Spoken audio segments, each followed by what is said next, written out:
অসমবাসীৰ বাবে এটা ভাল খবৰ। মহানগৰীৰ ৰিং ৰোড প্ৰকল্পত অনুমোদন কেন্দ্ৰৰ। কেন্দ্ৰীয় কেবিনেটৰ এক বৈঠকত মহানগৰীৰ ৰিং ৰোড প্ৰকল্পৰ বিষয়টো বিতংকৈ আলোচনা হয় আৰু প্ৰকল্পটোত অনুমোদন জনায় কেন্দ্ৰীয় কেবিনেটে। কেন্দ্ৰীয় পথ পৰিবহণ মন্ত্ৰী নীতিন গাডকাৰীয়ে ফোনযোগে জনায় মুখ্যমন্ত্ৰী ডক্টৰ হিমন্ত বিশ্ব শৰ্মাক। সদৰি কৰে মুখ্যমন্ত্ৰীগৰাকীয়ে। গুৱাহাটী ৰিং ৰোডৰ নিৰ্মাণ ব্যয় হ'ব 6,797 কোটি টকা। 5,729 কোটি টকা আবণ্টন কেন্দ্ৰৰ। 1,000 কোটি টকা দিব ৰাজ্য চৰকাৰে। কেন্দ্ৰীয় কেবিনেটৰ এখন বৈঠক অনুষ্ঠিত হৈছিল আৰু তাত আমাৰ ৰাজ্যখনৰ বাবে এটা সুন্দৰ প্ৰকল্পৰ অনুমোদন জনায়। কেন্দ্ৰীয় পথ পৰিবহণ মন্ত্ৰী নীতিন গাডকাৰী ডাঙৰীয়াই মোক টেলিফোন কৰিছিলে আৰু টেলিফোনত এই সুখবৰটো তেখেতে মোক জানিবলৈ দিয়ে। প্ৰকল্পটো হ'ল গুৱাহাটীৰ ৰিং ৰোড। অৰ্থাৎ আপোনালোক সকলোৱে জানে যে গুৱাহাটী হ'ল এতিয়া উত্তৰ পূৰ্বৰ গেটৱে নহয়, এক কথাত ক'বলৈ গ'লে লাহে লাহে গুৱাহাটী দক্ষিণ পূব এছিয়াৰ গেটৱেলৈকে পৰিৱৰ্তিত হৈ আছে। গুৱাহাটীক এটা ৰিং ৰোডৰ অতিকে প্ৰয়োজনীয়তা আছিলে। এই গোটেই প্ৰকল্পটোত 6,797 কোটি টকা খৰচ হ'ব আৰু এই প্ৰকল্পটোৰ 1,000 কোটি টকা ৰাজ্য চৰকাৰে বহন কৰিব। 5,729 কোটি টকা কেন্দ্ৰীয় চৰকাৰে বহন কৰিব। ৰিং ৰোডটোৰ দৈৰ্ঘ্য হ'ব 121 কিলোমিটাৰ। নতুনকৈ নিৰ্মাণ হ'বলগীয়া অংশটোৰ দৈৰ্ঘ্য হ'ব 55.54 কিলোমিটাৰ। নতুন ৰিং ৰোডটো হ'ব খানাপাৰাৰ পৰা জালুকবাৰী হৈ বাইহাটা চাৰিআলি, মাণ্ডাকাটাৰ মাজেৰে হৈ নাৰেংগী চন্দ্ৰপুৰ হৈ সোণাপুৰৰ মাজেৰে পুনৰ খানাপাৰাত লাগিব। কুৰুৱা নাৰেংগীৰ মাজত হ'ব এখন দলং।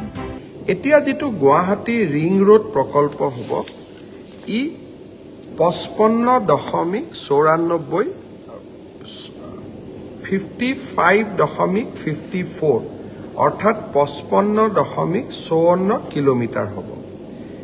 ই বৰ্তমান যিটো গুৱাহাটী নেশ্যনেল হাইৱে আছে তাৰ পৰা চিধা বাইহাটা চাৰিআলিলৈকে যাব, কিন্তু এই বাইহাটা চাৰিআলিলৈকে যোৱা অংশটো ই 6 লেন হ'ব, অৰ্থাৎ 6 লেনযুক্ত হ'ব, যাতে ট্ৰেফিক কোকৰাঝাৰলৈকেও যাব পাৰে, মঙলদৈ ফাললৈকেও যাব পাৰে।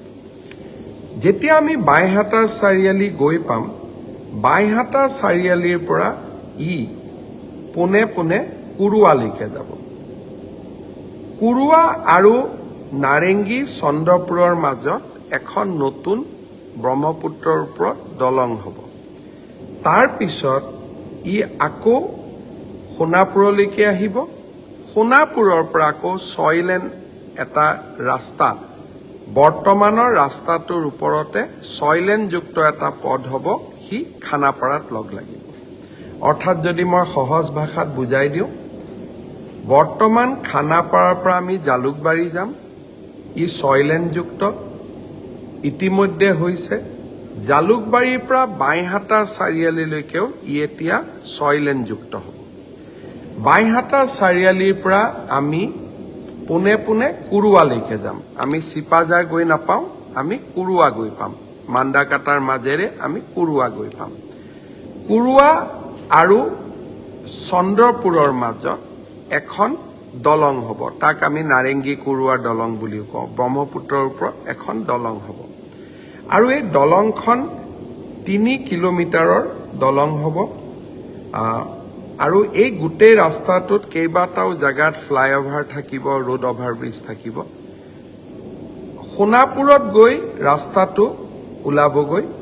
সোণাপুৰৰ পৰা ই খানাপাৰা পৰ্যন্ত আকৌ 6 লেনযুক্ত হ'ব। অৰ্থাৎ গুৱাহাটীৰ পৰা উজনি অসমলৈকে যোৱা যাত্ৰীসকলেও 6 লেনযুক্ত পথেৰে সোণাপুৰলৈকে যাব পাৰিব।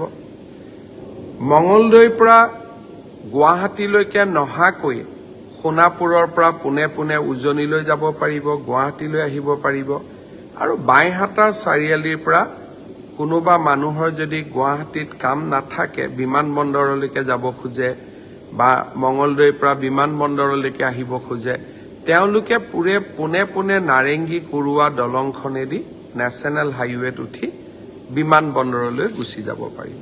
চৰাইদেউ মৈদামৰ বিশ্ব ঐতিহ্য ক্ষেত্ৰৰ স্বীকৃতি লাভৰ পিছত ৰাজ্যবাসীৰ বাবে ৰিং ৰোডৰ প্ৰকল্পটো এটা ডাঙৰ খবৰ। ইয়াৰ পিছত ২৬ৰ নিৰ্বাচনৰ পূৰ্বে আৰু দুটা প্ৰকল্পৰ বাবে আশাবাদী মুখ্যমন্ত্ৰী। কাজিৰঙাত ৩২ কিলোমিটাৰ দৈৰ্ঘ্যৰ এলিভেটেড কৰিডৰ আৰু গোলাঘাট গহপুৰৰ মাজত সুৰংগ। এতিয়া মই আগ্ৰহেৰে বাট চাইছোঁ আৰু দুটা প্ৰকল্পলৈ। কাজিৰঙাৰ ওপৰত ৩২ কিলোমিটাৰ এলিভেটেড কৰিডৰ আৰু গোলাঘাট আৰু গহপুৰৰ মাজত এটা সুৰংগৰে গাড়ী অহা যোৱা কৰিব পৰা ব্যৱস্থা।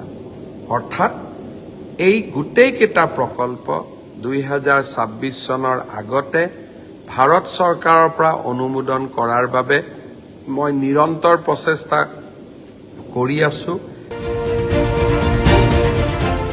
News desk report, any Bharat 24।